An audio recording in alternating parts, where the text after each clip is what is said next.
Welcome to Momentum Academy. Type number 7 आणि problem number 7. ठीक आहे, हे इंटरनेशनल आहे, हे रोमन. ठीक आहे. tan inverse in bracket 1 plus cos x/3 divide sin x/3. Solution y equal to tan inverse 1 plus cos x/3 upon sin x/3. आता आपल्याला प्रॉब्लेम सॉल्व्ह करायचा आहे. प्रॉब्लेम सॉल्व्ह करायच्या अगोदर आपण काय करू, याचे फॉर्म्युले बोलू. 1 plus cos x so equal to 2 cos square x/2. आता इथे काय दिलं आपल्याला 1 plus cos. ठीक आहे, इथे काय दिलं आपल्याला x/3 आहे. x/3. ओके, मग x/3 मध्ये त्याचा फॉर्म्युला कसा बनेल मग 2 cos square. Okay, x already 3 आहे into 2. Okay, so equal to 2 cos square. Okay, 3 2 जा 6. म्हणजे हा जो फॉर्म्युला दिला होता 1 plus cos x/3 so is equal to 2 cos square x upon 3 तर ऑलरेडी आहे 9 मध्ये, पण हा y चा फॉर्म्युला बदलून दिला आहे. ओके, म्हणजे 1 plus cos x is equal to 2 cos square x/2 आणि 1 plus cos x/3 is equal to 2 cos square x upon 3 into 2. so 2 cos square x/6. Okay, तसंच इथे त्यांनी sin x/3 दिला आपल्याला. ओके, तिथे कोणता फॉर्म्युला यूज होईल, sin x is equal to 2 sin x/2 into cos x/2. Okay, इथे आपण ब्रॅकेट देऊ शकतो. ओके, आता आपल्याला त्यांनी काय म्हटलं का sin x/3 म्हटलं. sin x/3 म्हटलं. ओके, तर इथे सुद्धा काय होणार, या ठिकाणी सुद्धा आपल्याला काय करावं लागेल, 2 sin x 3 into 2 into cos x divided 3 into 2. so is equal to 2 sin x by 3 to the 6 into cos x divided by 3 to the 6. म्हणजे आपल्याला असं कन्वर्ट करता आलं पाहिजे. आपल्याकडे 1 plus cos x आहे, 2 cos square x/2 आपल्याला माहित आहे, पण इथे 1 plus cos x/3 दिलं त्यांनी, तर त्याला कसं कन्वर्ट करायचं, 2 cos square x upon 3 already आपल्याकडे into 2 फॉर्म्युला मधला. so is equal to 2 cos square 3 to the 6 म्हणजे x upon 6. त्याच्यानंतर आपल्याकडे sin x आहे, sin x/3 आहे, आपल्याकडे formula sin x. so is equal to 2 sin x/2 into cos x/2. पण आपल्याला प्रॉब्लेम मध्ये काय दिलाय, ओके, प्रॉब्लेम मध्ये दिलं sin x/3. so is equal to 2 sin x divided 3 into 2 into cos x divided 3 into 2. 3 to the 6, 3 to the 6. What तुम्हाला जर फॉर्म्युलेस माहित नसेल, ओके, मग तुम्ही काहीच करू शकता. म्हणून फॉर्म्युले वेळेवर आठवले पाहिजे. स्टोरिंग कॅपॅसिटी खूप आहे आपल्या ब्रेनची, पण रिमेंबरिंग कॅपॅसिटी किती आहे, आणि जर तुम्हाला वेळेवर आठवलंच नाही तर ते आपल्याला अर्थ का, कारण कोणती एक्झाम पेपर टेस्ट टाइम राहते त्याला, पण टाइमवर तो अभ्यास आपल्याला वेळेवर आठवला पाहिजे.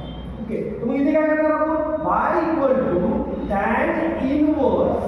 ओके, फॉर्म्युला आपण लिहून टाकू. काय आपल्याकडे आता 2 cos square x/6 divide, okay, इथे 2 sin x/6 into cos x/6. त्याच्यानंतर आपण काय करू, इथे y equal to tan inverse. Okay, two two get cancel. Okay, two two get cancel. आता ते cos square x/6 आहे, किती टाइम आहे, 2 टाइम आहे. किती टाइम आहे तिथे मल्टिप्लाय मध्ये 2 टाइम, आणि इथे काय cos 1 टाइम आहे. साइनचा आपल्याला विचारच करायचा नाही, कारण cos square इकडे आहे.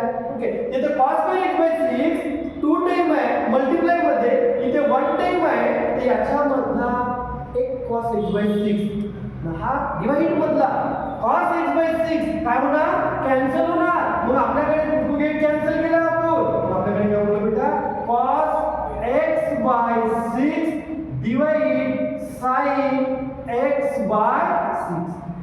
हे आपल्याकडे लिमिट. आता काय करू आपण, y is equal to tan inverse in bracket cos x/6 सोबत sin x/6 आपल्याला माहित पाहिजे.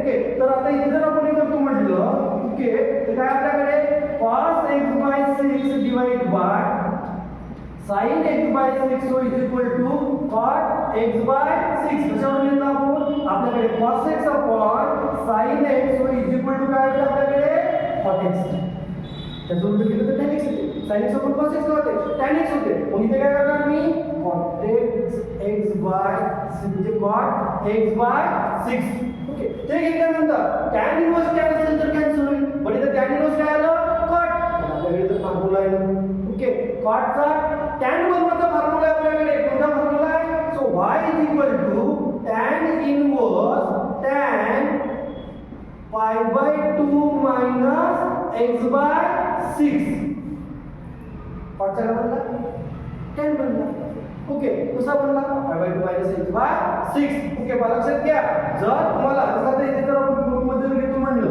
ओके तर इथे आपल्याकडे आहे tan आहे ओके तर tan x आहे याचं काय होईल cot pi by 2 minus x okay आणि इथे जर cot असेल तुमच्याकडे इथे काय होणार tan pi by 2 minus x म्हणजे आपल्याला माहित पाहिजे tan x so is equal to cot pi by 2 minus x दोन्ही इक्वल टू आहे ओके इथे cot so is equal to cot x is equal to tan pi by 2 minus x आणि मी इथे use केला आहे so y is equal to tan inverse tan get cancel मग आपल्याकडे काय उरलं pi by 2 minus x by 6 okay आपल्याला दुसरी काय होते कॅन्सल होते मग कॅन्सल झाल्यानंतर आपल्याकडे काय उरलं pi by 2 minus x by 6 okay आता आपण प्रॉब्लेम डिफरन्शिएट करणार आहे चला मग इथे काय करणार आता आपण differentiate with respective to x so d upon dx y is equal to d upon dx